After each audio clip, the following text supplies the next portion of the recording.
Number 9. Djibouti Military Graveyard.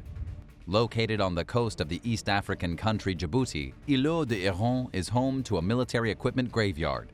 It's here that you'll find a Panhard 178B tank and an M5 Stuart tank. The Panhard 178 is a French-built armored car that was designed before World War II for French cavalry units. It was made to accommodate a crew of 4. Number 8. Marthe de Florian. Marthe de Florian was a Parisian socialite who lived from 1864 to 1939. She was known for having numerous famous lovers, including former French Prime Minister Georges Clemenceau, former President Paul Deschanel, and Italian artist Giovanni Boldini, just to name a few. The apartment fell into the hands of de Florian's granddaughter Solange Beaugiron, who fled the home to avoid a Nazi raid during World War II. She never returned. De Florian's son Henri Beaugiron died in the apartment in 1966, and the apartment was simply locked up and left behind. The family continued to pay for the home for decades. It wasn't until 2010 that the socialite's descendants discovered the time capsule that had been left behind. Inside the apartment, they found an array of artifacts, including a painting by one of de Florian's lovers, Giovanni Boldini. The artwork, which is thought to be a portrait of Miss de Florian at the age of 24, sold for $3.3 million at auction. There was also a collection of letters that the couple exchanged. The home contains numerous other paintings, an old stuffed Mickey Mouse, a taxidermied ostrich, old photographs, furniture, and more. It's been kept off limits to the public, and rumor has it that the home contains as many secrets as it does treasures. Number 7. Kangbashi. In recent years, China has increasingly made headlines for its ghost cities that were built and then left empty. Experts estimate that there are at least 50 of these uninhabited metropolises throughout the country. These Guichengs, or ghost cities, sprang up amid China's rapid economic growth. The government wanted to accommodate spillover from modern cities and give opportunities to people living in rural areas, so it set out to urbanize less populated regions. But the plan was overambitious, and many, if not most, of these pre-built cities remained empty or mostly empty. Kangbashi is one good example. Located on the edge of the massive, barren Gobi Desert of Inner Mongolia, this planned district in the city of Ordos was built using money from the region's coal industry profits. It's filled with huge apartment complexes, shopping malls, plazas, a stadium, and towering business and government buildings. There's enough housing for 1 million people in Kangbashi, but only 100,000 or so moved there after it was built. The government had a goal of moving at least 300,000 residents in by 2020, but it didn't even meet the halfway mark. But as officials have argued, it takes time to populate a city, and it seems as though Kangbashi is finally taking off. A new flight school was built nearby, attracting new residents, and most of the city's apartments have been sold, so it appears as though Kangbashi's days as a ghost city could be over soon. Number 6. World War I Soldier's Bedroom. Hubert Rochereau was barely an adult when he left the village of Fabre in central France to fight in World War I. Unfortunately, he died in an English field ambulance in 1918 at just 21 years old. Upon learning of their son's death, Rochereau's parents turned his bedroom into a permanent memorial. They mostly kept it in the condition that he'd left it in, adding some items from his time in the military, including his helmet, medals, and jacket.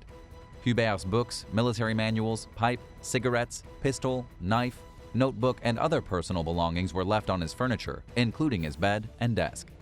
His mother and father bricked up the room, ensuring the preservation of their beloved fallen son's memory. In 1935, the couple bequeathed the home to a close military friend named General Eugène Bridoux. The transfer of ownership was contingent upon Bridoux agreeing to leave Hubert's room untouched for 500 years. But he fled the country during World War II as a Nazi collaborator and went to Spain, where he remained for the rest of his life. The house containing Hubert's room ended up in the hands of Bridoux's daughter, whose husband, Daniel Fabre, still lived at the property as of 2014. Local officials have been invited there to see the room, and the current owner has reassured them that he plans to keep it the way it is. But because the house is privately owned, there's no guarantee that this will be the case once the house no longer belongs to Fabre. In recent years, the mayor of Fabre has used the room's fame as a platform for his mission to make sure it's preserved for years to come. Number 5. Rockahula Water Park. Back in the 1950s, a California businessman named Bob Byers built a private water park for his extended family off Interstate 15 in the Mojave Desert town of Newberry Springs. It opened in 1962 and grew into a 250-acre recreational facility that was open to the public.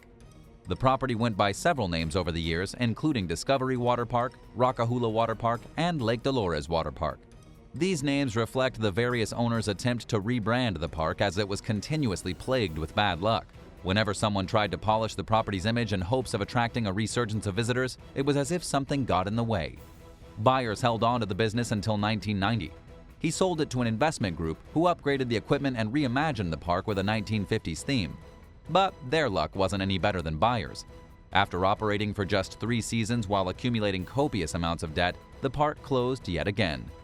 One more buyer tried and failed to make the park a success, but the property has been closed since 2004. The weathered, graffiti-covered water slides and other equipment and buildings left behind are an eyesore to many and an urban exploring attraction to others. They're also said to be dangerous. There are rumors that plans are in place to reopen the park yet again, but this hasn't happened. As of September of last year, the property was listed on the market for $1 million. What do you think is behind the repeated failures? A curse, perhaps? Let us know your theories in the comments and make sure to like and subscribe as well. Number 4. Vintage Playroom. For years, Reverend Crispin Pauling heard rumors about a hidden room inside the Anglican Church of Our Lady and St. Nicholas in Liverpool, England. In 2014, he opened a trap door in the church's ceiling and went up there, where he discovered a trove of old toys, including a wooden car and a toy train, books and snacks, including a hot chocolate packet. One of the books was dated back to 1696, and another was a prayer book from the World War II era. It's believed that the vintage play area was sealed before the building was bombed during World War II. It was kept that way when the church was rebuilt and was later forgotten. Reverend Pauling told reporters that he decided to explore the room out of curiosity, stating, "When you see a hole in the ceiling, I think you've got to go through it and find out what's on the other side." Pauling also said that there were plans to convert the room back to its previous state and to donate the items found inside to a local museum. Number 3. The Crypt of Civilization. Beneath Oglethorpe University in the Atlanta suburb of Brookhaven, Georgia, there's an airtight chamber that isn't supposed to be opened until the year 8113, almost 6,000 years from now. Thornwell Jacobs, the university's former president, thought that a preserved museum might offer the people of the future a glimpse into what life was like during our time. Starting in 1937, he started working toward this vision by converting a 20-foot by 10-foot chamber under the administration building into a so-called Crypt of Civilization. Inside, there's a set of Lincoln logs, over 800 microfilmed books and religious texts, a TV, a can of Budweiser, an original copy of the script from Gone with the Wind, voice recordings from historical figures like Benito Mussolini and Franklin D. Roosevelt, seed samples, dental floss, a typewriter, a cash register, some children's toys, and more. Jacobs also included a note addressed to whoever opens the crypt stating, "The world is engaged in burying our civilization forever, and here in this crypt we leave it to you." He even placed a windmill-powered generator for the electric devices within the crypt, as well as a magnifier for reading records by hand, just in case electricity is no longer used in 8113. The artifacts were chosen and preserved with the help of the National Bureau of Standards in Washington, D.C.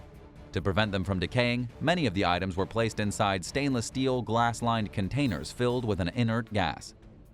The chamber was sealed on May 25, 1940 by Jacobs and Thomas Kenwood Peters, the crypt's archivist and construction supervisor, in a solemn ceremony that was broadcast on local radio. They welded the door shut and fused a plaque to it with a message on the outside from Jacobs. For his project, Jacobs became known as the father of the modern time capsule. Number 2. Air raid shelter.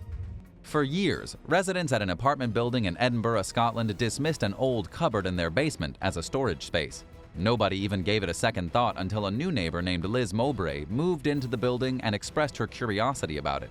Mowbray and another resident, Mia Gray, worked together to clean the space, which at first glance was full of old paint cans and garbage.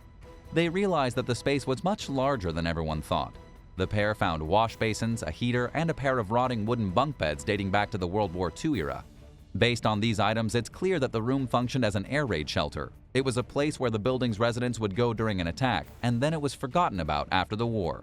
Finally, 75 years later, it was rediscovered.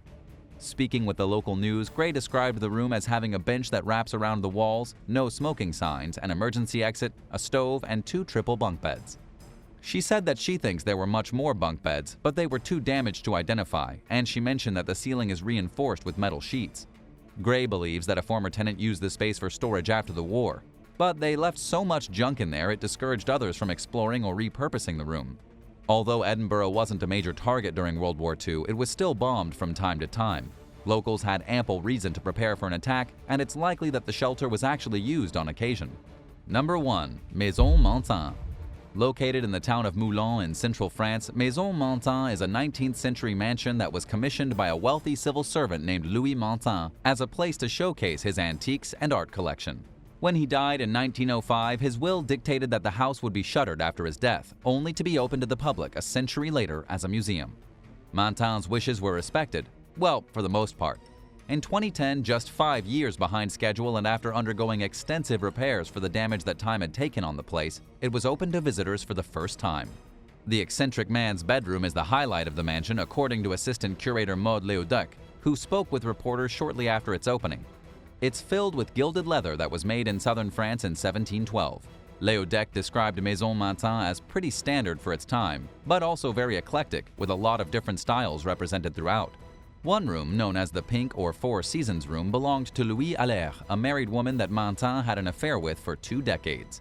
It's very feminine, in contrast to Mantin's rather masculine bedroom, with furniture inspired by the style of French King Louis XV.